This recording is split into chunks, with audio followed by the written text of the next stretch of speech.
The waiter did not look at me when he slipped the folded note beneath my dinner plate. He kept his eyes on the wine glass in his hand, poured exactly half an inch of water, and moved to the next table as though nothing had happened. Around me, 400 guests applauded while my daughter stood beneath a wall of golden lights and accepted an award for changing the lives of homeless families across Tennessee. I waited until everyone at my table turned toward the stage. Then I unfolded the note beneath the white linen. It contained 7 words. Your money never helped a single family. For a moment, I forgot how to breathe. My name is Robert Bennett. I was 64 years old that November evening, and until the note appeared beneath my plate, I believed my daughter had turned my wife's death into something beautiful. 2 years earlier, my wife, Susan, died after a short and brutal fight with pancreatic cancer. She had spent 36 years teaching second grade in Nashville public schools, and she believed with almost stubborn certainty that children should never pay for the failures of adults. During her final week, when morphine had softened her voice but not her mind, she made me promise that part of what we had built together would help families who had nowhere safe to live. I promised. 6 months later, our daughter Melissa created the Susan Bennett Foundation. Its mission was simple: purchase neglected homes, renovate them, and place struggling families inside them while they rebuilt their lives. Melissa had always been persuasive. As a teenager, she could convince a teacher to extend a deadline without making it sound like an excuse. As an adult, she worked in nonprofit development and seemed to know every donor, city official, contractor, and television producer in Middle Tennessee. When she showed me the first proposal, I saw Susan in every page. Children with backpacks standing on broken porches. Mothers sleeping in cars. Fathers working 2 jobs and still falling behind. Melissa said the foundation would give those families a real address and enough time to breathe. I donated $300,000 to launch it. Then I donated another $150,000 when she said construction costs had risen. By the night of the gala, the foundation claimed it had restored 14 homes and helped 37 families. Every project carried Susan's name on a small brass plaque near the front door. At least, that was what the photographs showed. Melissa stood at the center of the ballroom at the Belmead Country Club, wearing a dark green dress and my wife's pearl earrings. The earrings had been Susan's request. She wanted Melissa to have them. Under the lights, they flashed each time my daughter turned her head. Behind her, a large screen displayed photographs of smiling families holding oversized keys. The applause grew louder as the announcer called Melissa a visionary. Beside her stood her husband, Daniel Cross. Daniel was the foundation's chief financial officer, though his background was in commercial real estate, not charity work. He had the polished calm of a man who never appeared surprised by anything. When the announcer praised the foundation's financial discipline, Daniel smiled and placed a hand against Melissa's back. I looked down at the note again. Your money never helped a single family. There was no signature. No explanation. Only the accusation. I should have dismissed it. Any organization that raised money attracted criticism. Susan used to say that people were quickest to throw stones at buildings they had never helped construct. But the waiter had not left the note randomly. He had placed it beneath my plate and no one else's. That meant he knew who I was. More importantly, he knew where my money had gone. I folded the note and slipped it into the inside pocket of my jacket. When the applause ended, Melissa descended from the stage and crossed the ballroom toward me. She hugged me tightly.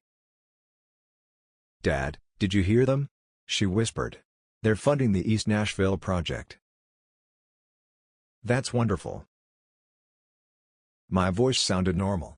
That surprised me. "Mom would be so proud," she said. The words struck more sharply than the accusation in my pocket. Melissa had learned early that invoking Susan could end almost any disagreement between us. Not because she was cruel. At least, I had never believed she was. But because she understood that grief made certain doors easier to open. Daniel joined us and handed me a glass of champagne. "To Susan," he said. I raised the glass without drinking. Across the room, I saw the waiter pass through a side door. "Excuse me," I said. "I need some air." Melissa studied my face. Are you feeling okay? Just warm. She touched my sleeve. Don't leave before the donor photographs. I won't. That was my first lie of the evening. The side door opened into a service hallway lined with metal carts, folded tablecloths, and crates of empty bottles. The waiter was nowhere in sight. A woman in a black catering uniform was stacking plates near the kitchen. I described him. Young, maybe 25. Dark hair. A scar near his right eyebrow. She frowned. That sounds like Lucas. Where can I find him? He clocked out 10 minutes ago.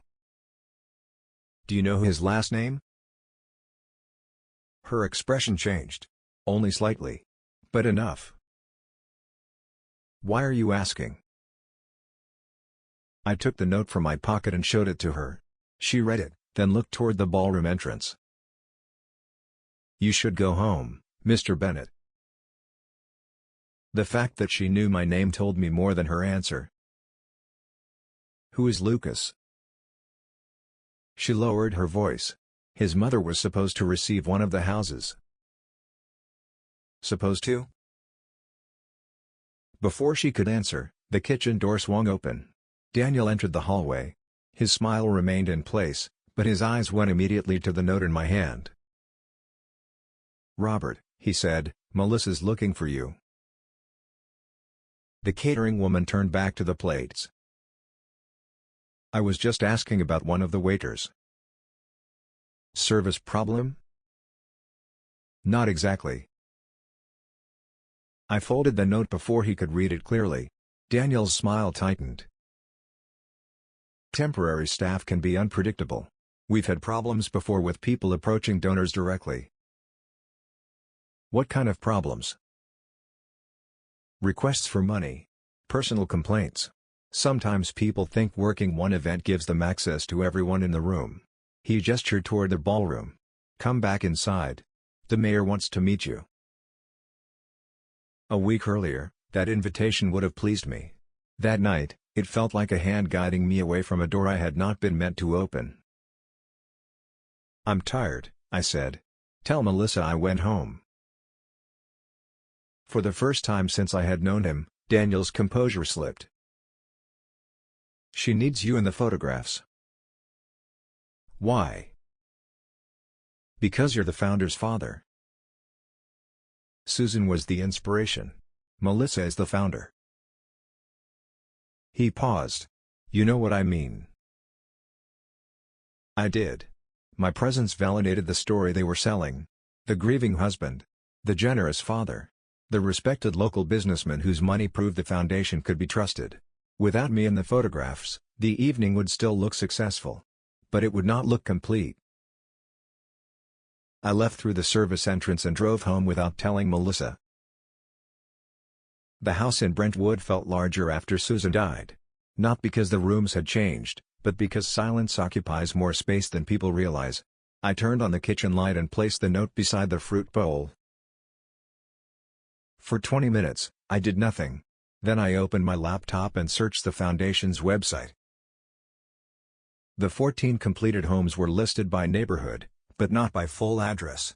Each project page contained carefully framed photographs, family testimonials, construction summaries, and donation totals.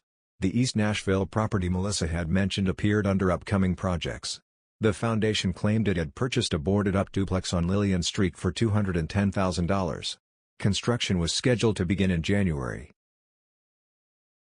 I clicked through the completed projects until I found one labeled Hope House 7. The photograph showed a pale blue bungalow with white shutters and a brass plaque beside the door. According to the caption, a single mother named Angela Reed lived there with her 3 children. I recognized the house. Not from the website. From the gala. It was the same house that had appeared behind Melissa during her speech. The project description listed its location only as South Nashville. But I had spent 40 years in construction. I knew how to identify a property from small details. The slope of the roof. The width of the neighboring lot. A church steeple visible above the trees. Within an hour, I found the address through county property images. It was on Glenrose Avenue. The owner was not the Susan Bennett Foundation. It was an LLC called Crosswind Residential Holdings. The mailing address belonged to a commercial building in downtown Nashville. I searched the Tennessee Business Registry. Crosswind Residential Holdings had been formed 3 years earlier. Its registered agent was Daniel Cross. My son-in-law owned the house the foundation claimed it had donated to a struggling family. That could still have had an innocent explanation.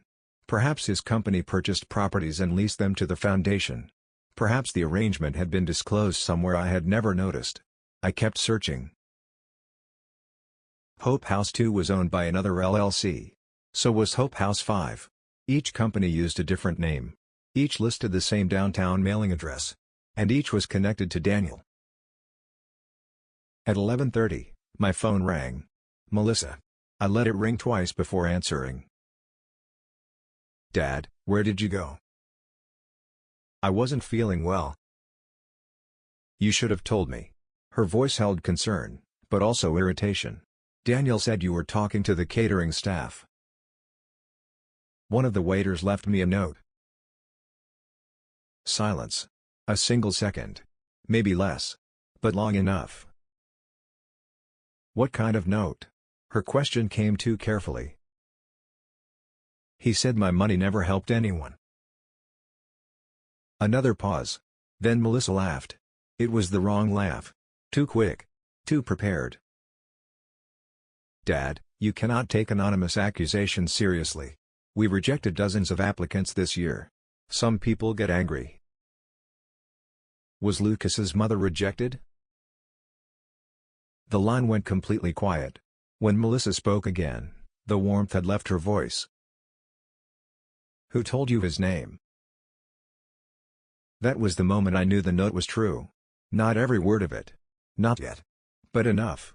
My daughter was not confused by the accusation. She was frightened by what I might already know. I'm tired, I said. We'll talk tomorrow. Dad, wait. I ended the call. At 7 the next morning, I drove to Glenrose Avenue. The pale blue bungalow looked exactly like the photograph on the foundation's website. White shutters. Fresh paint. A small brass plaque beside the door. For one hopeful second, I thought I had allowed a stranger's note to poison me against my own child. Then I noticed the windows. Every curtain was identical. Every blind was closed to the same height. There were no toys on the porch. No trash cans beside the house. No tire marks in the driveway. The grass was trimmed, but the mailbox was sealed with a strip of clear tape. I walked to the front door and knocked. No answer. I knocked again. A man from the neighboring house stepped onto his porch. He was in his 70s, wearing slippers and a Tennessee Titans sweatshirt. Nobody lives there, he called. Are you sure? Been empty since they fixed it up. I pointed toward the brass plaque. A charity says a mother and 3 children live here. The man laughed. Only people I ever see are photographers. He came closer to the edge of his porch. They bring families sometimes. Dress them up, give them keys, take pictures, then everyone leaves. My mouth went dry. How many times? 3 that I remember. The foundation had used the same empty house to represent multiple successful projects. Different families. Different stories. The same locked front door. I thanked the neighbor and returned to my truck. Before I could start the engine, someone knocked on the passenger window. Lucas stood outside. The scar above his eyebrow was more visible in daylight. He looked over his shoulder before opening the door. You came, he said. Tell me what happened to your mother. Lucas climbed into the passenger seat and shut the door. He was shaking. She believed your daughter, he said. We all did. Then he handed me a photograph. It showed my wife, Susan, standing beside a house I had never seen. The date printed at the bottom was 6 months before her diagnosis. Standing next to her was Daniel. And on the back, in Susan's handwriting, were 5 words that changed the entire story. Robert must never fund this. I turned the photograph over again, hoping the words would rearrange themselves into something less devastating. They did not. Robert must never fund this. Susan's handwriting was unmistakable. The R in my name always leaned backward. The final T was crossed twice because she had done it that way since high school. My wife had known something about Daniel's project before she became sick. And somehow, after her death, that same project had been rebuilt in her name. I looked at Lucas. "Where did you get this?" He rubbed his palms against his jeans. "My mother kept it." "Why would Susan give it to her?" "She didn't. Mom found it inside a folder your wife left behind." The cab of my truck suddenly felt too small.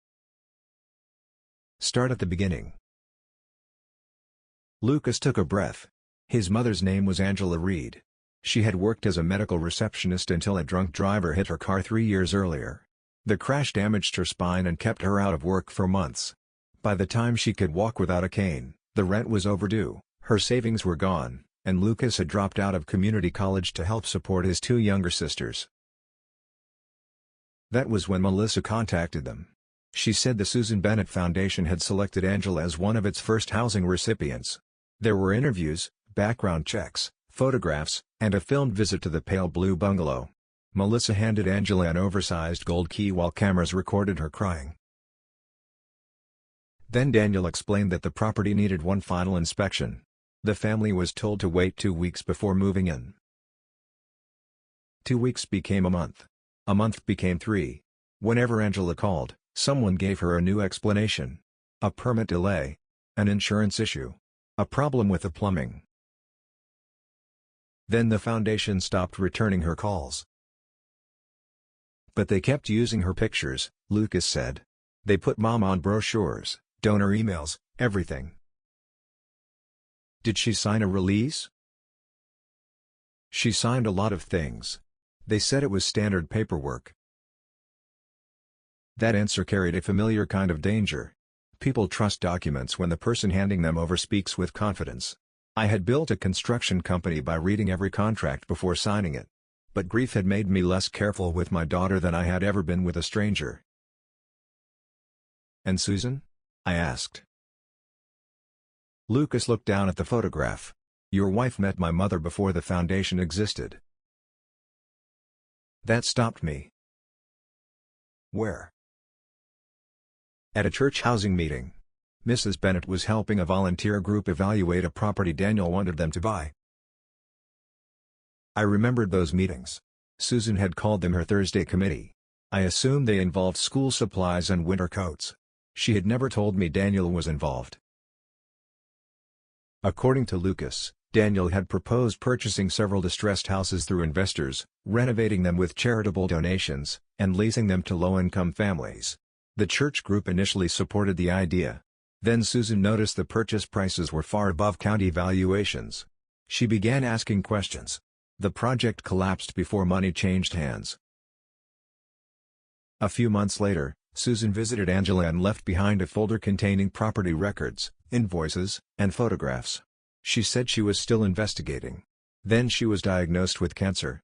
Angela never saw her again. "Why didn't your mother bring this to me?" Lucas's expression hardened. "She tried." "When?" "At your wife's memorial service." I remembered hundreds of faces. Flowers surrounding Susan's photograph. Melissa holding my arm as people moved past us in a slow line. Daniel managing the guest book. Lucas said Angela had brought the folder inside a brown envelope. Before she reached me, Daniel stopped her. He told her I was too fragile to discuss business. He took the envelope and promised to give it to me later. I never received it. "How did your mother get the photograph back?" "She made copies before the memorial. She didn't trust him." "Where's the rest of the folder?" Lucas looked through the windshield. "Gone." "Gone how?" His answer came quietly. "Our apartment burned 8 months ago." I turned toward him. He said the fire started in a storage closet while the family was away. Investigators blamed faulty wiring. The building owner repaired the damage and ended their lease soon afterward. Angela believed it was an accident. Lucas did not. Why? Because 2 days before the fire, my mom emailed Daniel and told him she still had copies. The hook came not from the accusation, but from the timing. 2 days. A threat. Then a fire. Do you have that email? I have a screenshot. He pulled out his phone. The message from Angela was brief.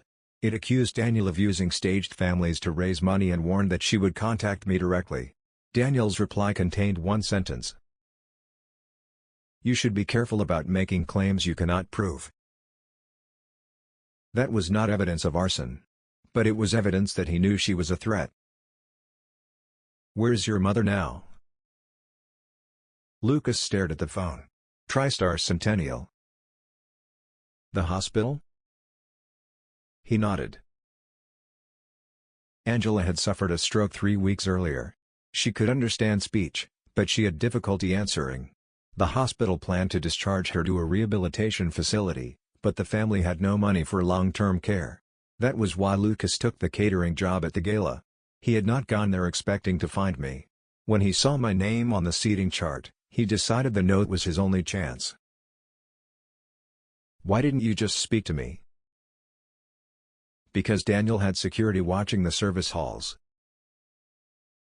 I thought of Daniel appearing moments after I asked about Lucas. That had not been coincidence. Someone had told him I was asking questions. Does Melissa know everything? Lucas's jaw tightened. Your daughter was there when they photographed my family. That doesn't answer me. Then ask her why she cried with my mother for the cameras and never called after. He opened the passenger door. Before getting out, he handed me a second piece of paper. It contained 3 addresses and a phone number. Those are the other families we found, he said. Every one of them was promised a house. None received one. Then he closed the door and walked away. I did not drive home. I drove to the office of Harold Pierce, the attorney who had represented my company for more than 20 years. Harold was 71, bald, impatient, and incapable of pretending bad news was good. He examined the photograph, the note, the LLC records, and the addresses without interrupting. When I finished, he removed his glasses. You need a forensic accountant. I need to know whether my daughter stole from me. That is what a forensic accountant will tell you. He asked how my donations had been transferred. The first $300,000 went directly from my investment account to the foundation. The second transfer passed through a charitable trust Daniel said would reduce tax complications. Harold's expression changed. Who prepared the trust? Daniel's attorney. A woman named Elaine Mercer. Harold knew the name. Elaine specialized in nonprofit compliance and private foundations. She also represented several real estate investment groups connected to Daniel. That conflict should have been disclosed, Harold said. Was it illegal?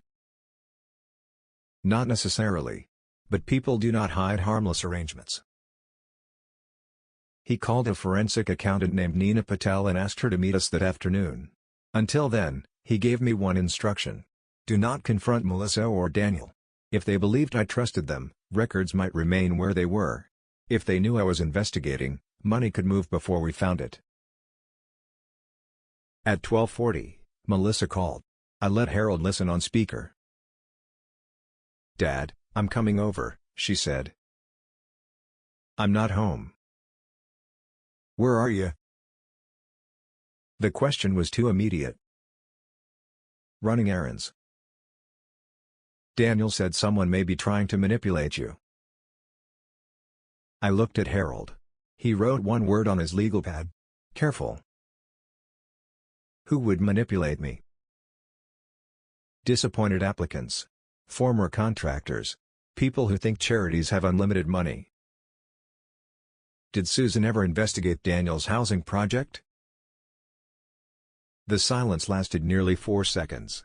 When Melissa answered, her voice had changed. "Dad, where did you hear that?"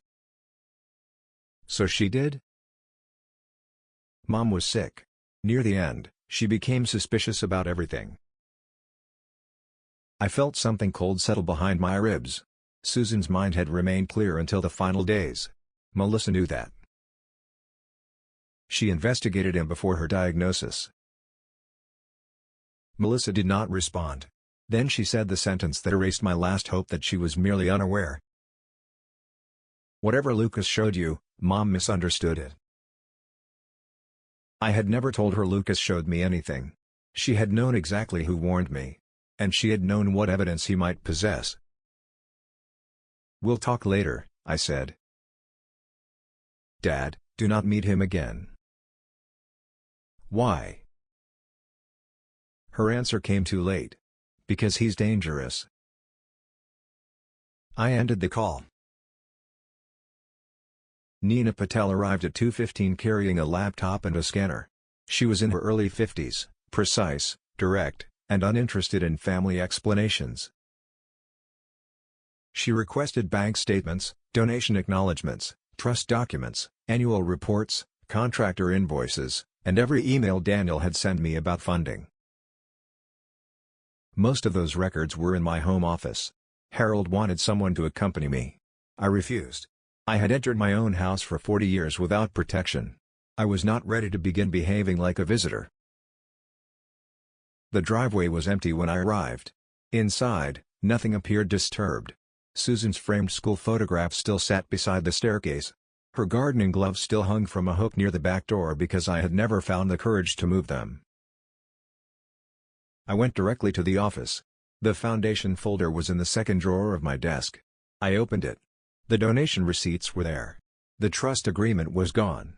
So were Daniel's quarterly reports. Someone had removed only the documents Nina needed most. I checked the small fireproof safe in the closet. It was locked. When I entered the code, the door opened. Inside were Susan's will, our property deed, insurance policies, and a sealed white envelope I had never seen. My name was written across the front in Susan's handwriting. Beneath it were 4 words. "Open if Melissa asks." My hands began to shake. I broke the seal. Inside was a letter dated 11 months before Susan's death. The first line read, "Robert, if Melissa ever asks you to finance a housing charity, please understand that our daughter already knows what Daniel has done." The letter trembled in my hands, but Susan's words did not. "Robert, if Melissa ever asks you to finance a housing charity, please understand that our daughter already knows what Daniel has done." I sat in the office chair and forced myself to keep reading. Susan wrote that Daniel had approached the church housing committee with a proposal to purchase distressed properties through private companies, renovate them with donated labor, and lease them to families at reduced rates. On paper, it looked generous. In practice, it was designed to move charitable money into buildings he controlled. The purchase contracts inflated property values. The construction invoices came from contractors connected to him. The families used in promotional materials were never given enforceable leases. When committee members raised concerns, Daniel blamed accounting errors and withdrew the proposal. Susan believed the matter was finished. Then Melissa admitted she had helped prepare the presentation. According to the letter, our daughter knew the purchase prices were false. She knew the families in the photographs had not been approved for housing. And she knew Daniel intended to use donations to increase the value of his own real estate portfolio. Susan confronted her privately. Melissa cried, apologized, and promised to end her involvement. My wife wanted to believe her. So she did not tell me. The next paragraph was harder to read. "I made the wrong decision, Robert. I protected our daughter from the consequences of something she chose knowingly. I told myself I was protecting you too, because I knew what this would do to your trust in her. Silence felt merciful then. Now I am afraid it only taught her that love will hide whatever ambition justifies." I stopped reading. For 2 years, I had carried guilt for failing to notice how much Susan feared during her illness. Now I understood that some of that fear had nothing to do with dying. She had been watching our daughter move toward the same scheme she once promised to abandon. The final page contained names. 3 contractors. 2 title companies. An appraiser. And 1 person I did not expect. Graham Bennett. My younger brother. For several seconds, I stared at the name as if it belonged to another family. Graham was 61 and lived in Franklin, less than 20 minutes from me. He had worked beside me for 27 years before we sold the construction company. He handled suppliers, subcontractors, and most property acquisitions. After Susan died, he became the person who checked on me without making the visits feel like supervision. He brought food. He repaired the leaking faucet I had ignored. He sat beside me through the first Christmas without her and said almost nothing, which was exactly what I needed. According to Susan's letter, Graham had introduced Daniel to the contractors involved in the original housing proposal. She did not know whether he understood the fraud. But she warned me not to assume he was uninvolved. I photographed every page and sent the images to Harold. Then I placed the original letter inside my coat. Before leaving the office, I checked the security system. The activity log showed the front door had been opened at 9:14 the previous night. I had been at the gala. No alarm had sounded because whoever entered used a valid code. Only 4 people knew that code. Susan, Melissa, Graham, and me. Susan was dead. I had been across town. That left 2 possibilities. My daughter had removed the records. Or my brother had. By the time I returned to Harold's office, Nina had already begun reviewing the letter. She enlarged the list of companies and searched each one against the Foundation's annual filings. Within 40 minutes, she found the first connection. The Foundation reported paying $186,000 to a contractor called Cumberland Renewal Services. The company's listed office was a warehouse in Antioch. Its owner was not Daniel. It was Graham. I felt the betrayal physically, not as pain but as pressure, a tightening beneath the breastbone that made every breath shallow. Maybe the work was legitimate, I said. Nina did not soften her answer. Then the invoices should match actual construction. They did not. Cumberland Renewal billed the Foundation for replacing roofs on 4 homes. County permit records showed no roofing permits at those addresses. It billed for electrical rewiring at Hope House 7. The pale blue bungalow had not received an electrical inspection in 9 years. It billed $28,000 for a wheelchair-accessible addition at a property that did not have an addition. The invoices were not exaggerated. They described work that had never happened. Harold closed the office door. "Robert, you need to prepare yourself for the possibility that Graham is not a side participant." I looked at Susan's letter again. For months after her death, Graham had encouraged me to support Melissa's foundation. He said donating would give me purpose. He said Susan would want her work continued. When I hesitated over the second transfer, he told me money sitting in an investment account could not comfort anyone. He had not simply known about the foundation. He had helped persuade me to fund it. Nina turned her laptop toward us. "There's more."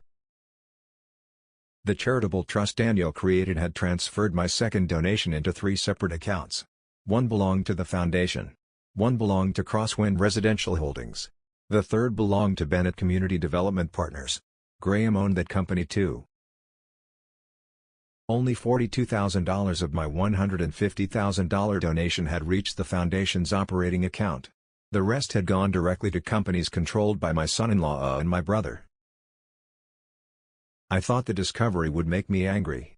Instead, I remembered Graham sitting in my kitchen 3 weeks after Susan's funeral. He had placed a bowl of soup in front of me and said, "You don't have to understand the rest of your life yet. You just have to get through tonight." At the time, I believed he was helping me survive grief. Now I wondered whether he was studying how grief had changed me. Harold wanted to contact law enforcement immediately. Nina asked for 48 hours. "If we move before tracing the rest, They may claim these were legitimate management fees, she said. I want the properties, the accounts, and the people who approved the transfers. I agreed. Not because I wanted to protect anyone. Because I wanted no space left for another explanation. That evening, Graham called me. His name appeared on my phone while I was parked outside TriStar Centennial Hospital waiting for Lucas. I nearly declined the call. Then I remembered Harold's instruction. Let them believe nothing has changed. I answered. Hey, Rob, Graham said. Melissa told me you left the gala early. She worries too much. She said somebody gave you a strange note. The news had traveled quickly. What did she tell you it said? A pause. She didn't. Just said some disgruntled kid was bothering donors. He was testing what I knew without asking directly. I've had stranger things handed to me at charity events. Graham laughed. The sound was familiar enough to hurt. Listen, I'm near Brentwood tomorrow. Let me buy you breakfast. Why? Do I need a reason to see my brother? Until that morning, he never had. Now every ordinary gesture contained another possible meaning. 8:30, I said. The diner on Franklin Road. After the call, Lucas approached my truck carrying a plastic hospital belongings bag. Inside it were Angela's wallet, her keys, a sweater, and a damaged cell phone recovered after the apartment fire. The screen doesn't work, he said. But it still turns on. I took the phone to Nina. By 9 that night, a digital technician had extracted its contents. Most files were ordinary. Family photographs. Medical appointments. Unpaid bills. Then he found a hidden audio recording made 7 months earlier. Angela's voice came first, weak but angry. You promised my children a home. Daniel replied, we promised to consider your family for placement. You handed me keys in front of cameras. Ceremonial keys. Melissa said the house was ours. A second woman spoke. My daughter. I said the foundation was giving your family a new beginning. I did not say you owned the property. Angela began crying. You used us. Melissa's answer was quiet and terrifyingly calm. We gave you visibility. People donated because they connected with your story. That visibility has value. To whom? No one answered. Then a man's voice entered the recording.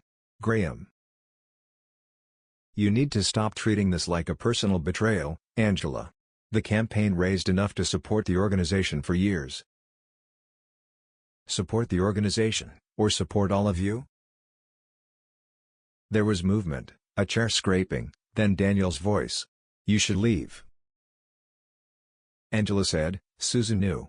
Before she died, she knew exactly what you were. The recording stopped. Nobody in Harold's office spoke for several seconds.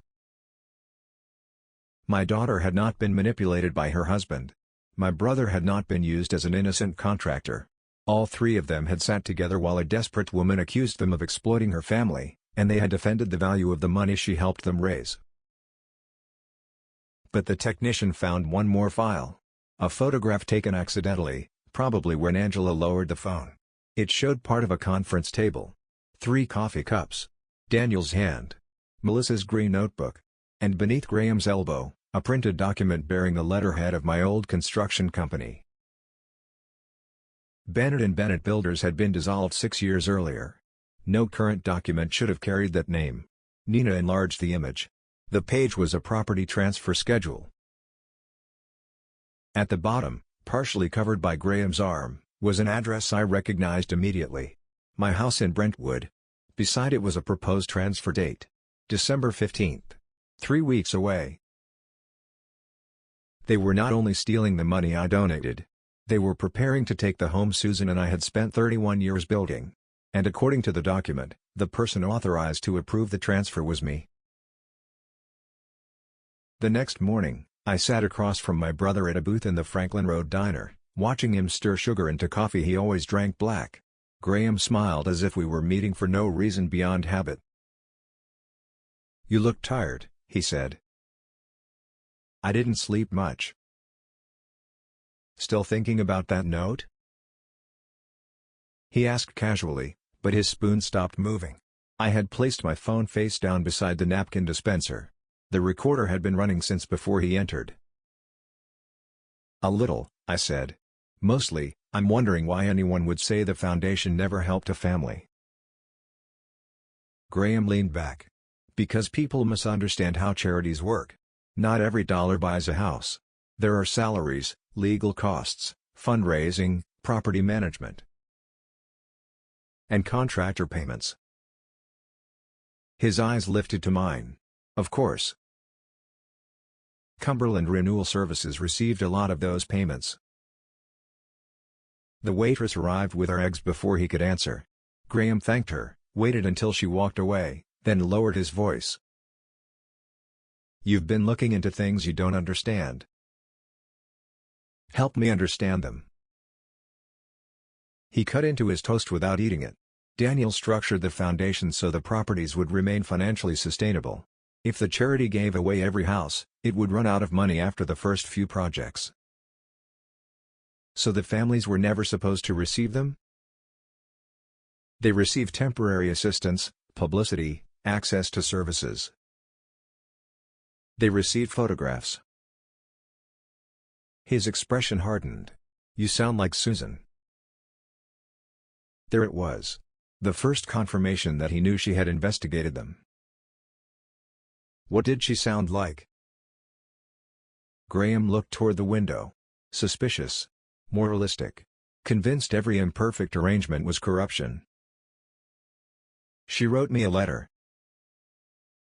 The color left his face. For the first time that morning, he stopped performing. "What letter?" "The one she hid in my safe." Graham placed both hands flat on the table.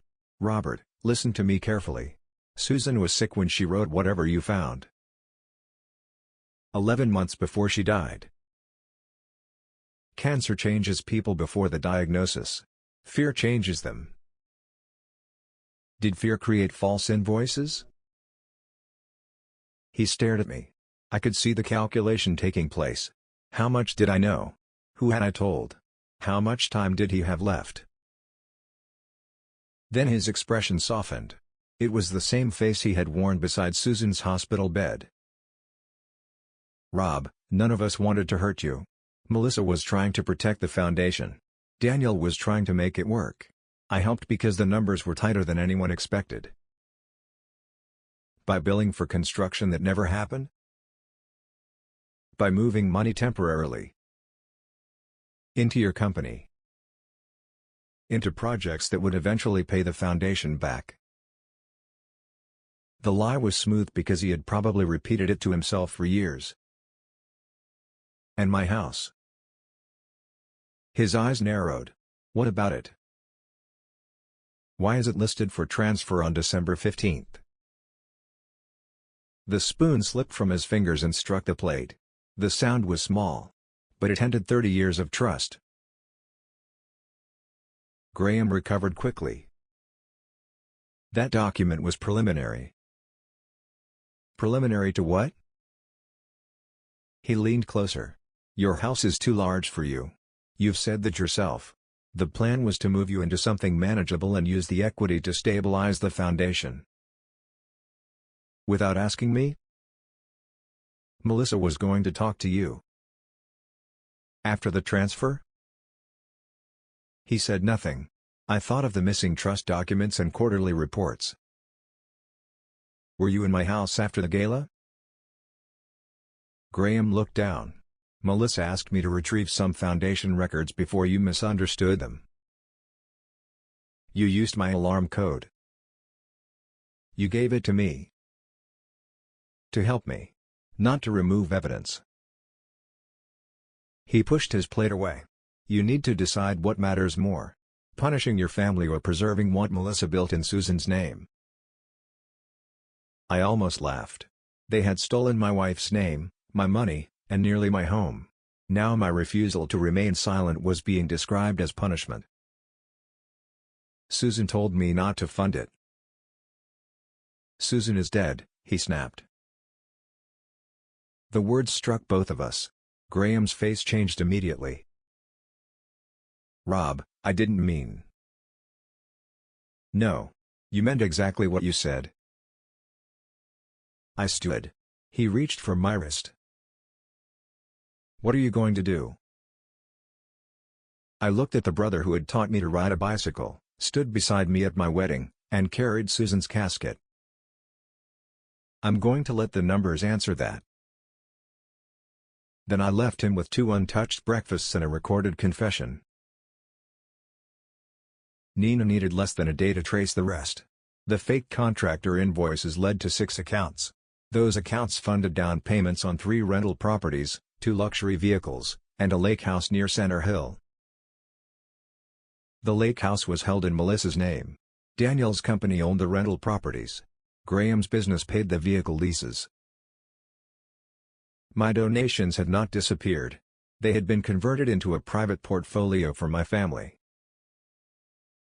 The planned transfer of my home was more advanced than we realized. Elaine Mercer had prepared a durable power of attorney naming Melissa as my financial agent. The document stated that I had shown signs of cognitive decline following Susan's death.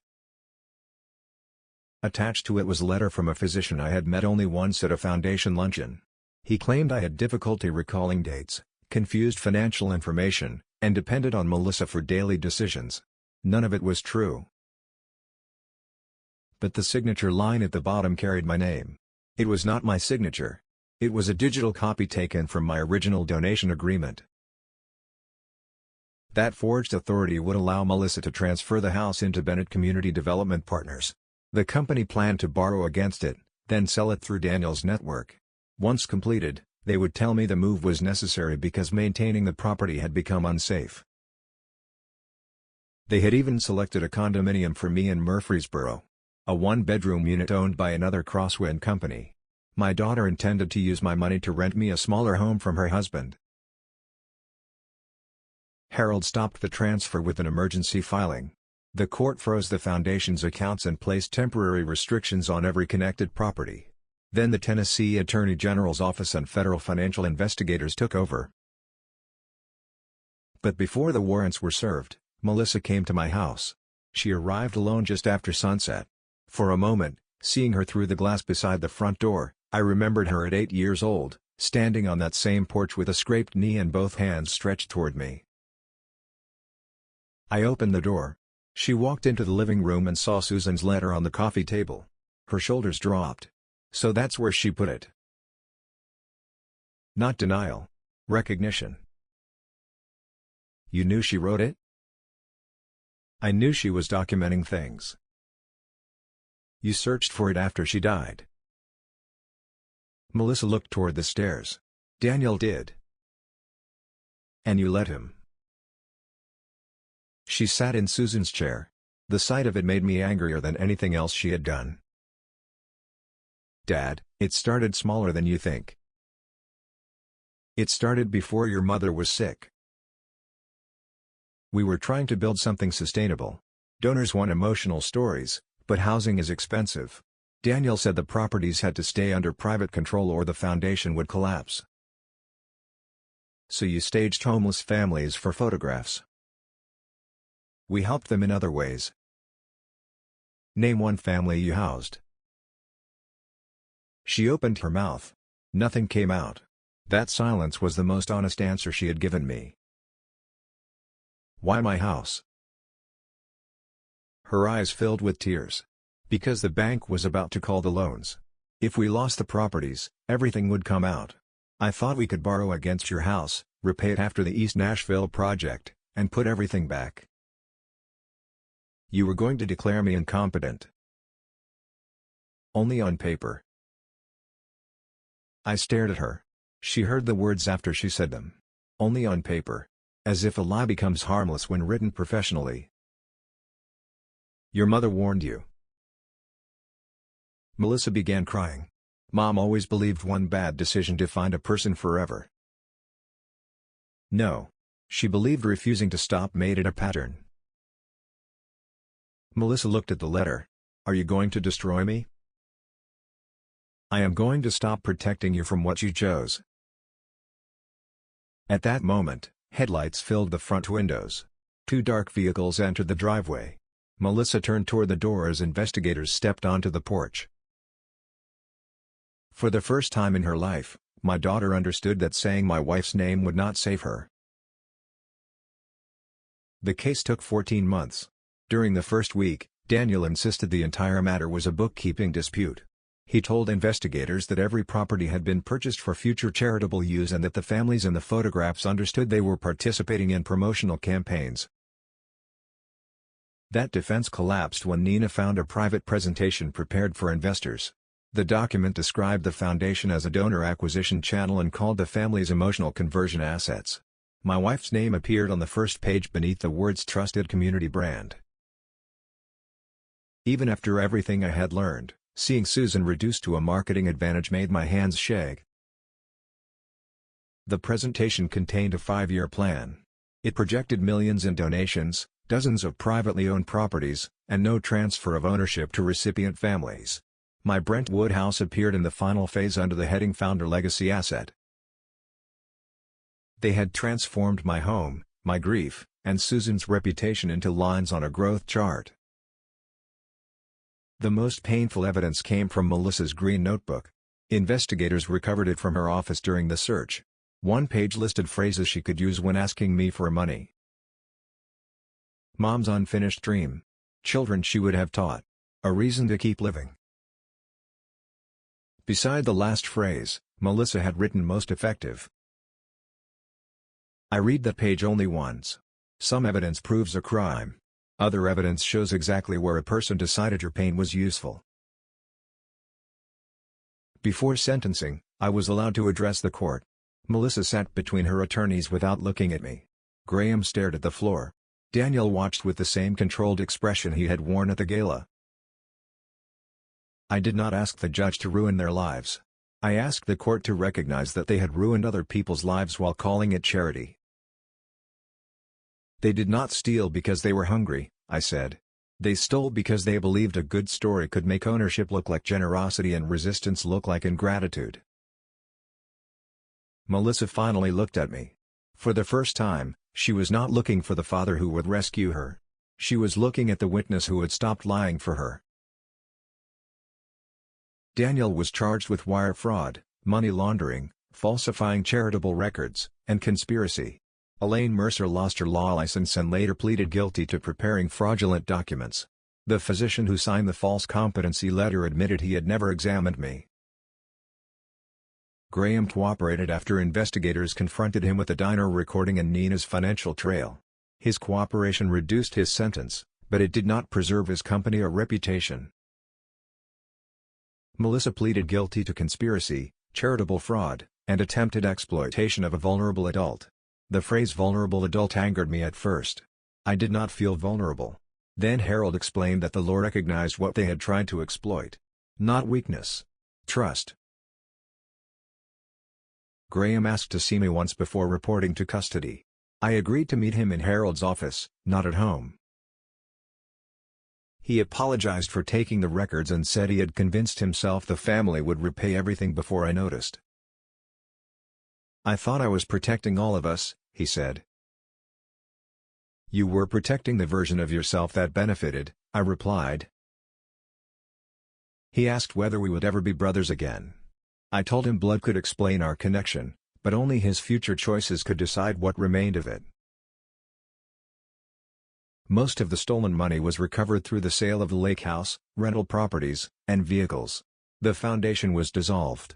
Its remaining assets were transferred to a legitimate Nashville housing organization. At my request, the recovered funds created the Susan Bennett Housing Fund. It has no gala. No oversized ceremonial keys. No photographs of families standing in front of homes they do not occupy. The fund pays landlords, contractors, and utility companies directly, and every family receives a written agreement reviewed by an independent attorney. Angela Reed was the first person it helped. She and her children moved into a modest rental outside Antioch while she completed rehabilitation. Lucas returned to community college the following fall.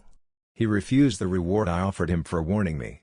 He said the only thing he wanted was for his mother's photograph to disappear from the foundation's old materials. I made sure it did. My house remains mine. For a while, every room felt contaminated by what my family had planned. Then one Saturday, Lucas and several volunteers helped me repaint the kitchen. We replaced the cabinet Susan always disliked and repaired the porch step Graham had promised to fix. The house did not become new. It became honest again. Melissa writes to me once a month. Her early letters explained. The later ones apologized. I answer occasionally, but I no longer confuse contact with reconciliation. Forgiveness may come. Trust, if it ever returns, will have to arrive through actions rather than family titles.